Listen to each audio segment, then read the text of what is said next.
English channel পাড়ি দিতে গিয়ে যুক্তরাজ্যে পৌঁছানোর চেষ্টাকালে ফরাসি উপকূল থেকে শিশুসহ অন্তত 5 অভিবাসন প্রত্যাশীর মৃত্যু হয়েছে। গত সোমবার রাতে নৌকাডুবির ঘটনাটি ঘটেছে ধারণা করা হচ্ছে, তবে ওই সময়ে ঠিক কয়টি নৌকা যাত্রা করেছিল তা এখনও নিশ্চিত নয়। দুর্ঘটনা কবলিত নৌকাটি উত্তর ফ্রান্সের ভিমুরুর সৈকত থেকে যুক্তরাজ্যের দিকে যাত্রা করার কিছুক্ষণ পরেই ডুবে যায়। এই দুর্ঘটনার মধ্য দিয়ে 2024 সালে ইংলিশ চ্যানেল পাড়ি দিতে গিয়ে নিহত অভিবাসন প্রত্যাশীর সংখ্যা বেড়ে 15তে দাঁড়িয়েছে। ফরাসি কর্তৃপক্ষ জানিয়েছে, মঙ্গলবার ভোর 5টায় 110 জন অভিবাসন প্রত্যাশী নিয়ে একটি ছোট্ট নৌকা ভিমুর উপকূল থেকে যাত্রা করেছিল। যাত্রার পর প্রথমে নৌকাটি একটি বালির তীরে আটকা পড়ে, পরে আবার যাত্রা করে সেটি। নৌকাটি অতিরিক্ত যাত্রী বোঝাই ছিল বলে জানা গেছে।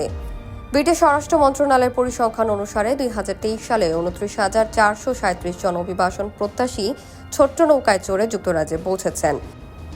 2022 সালে এই সংখ্যাটি ছিল রেকর্ড 45,774 জন।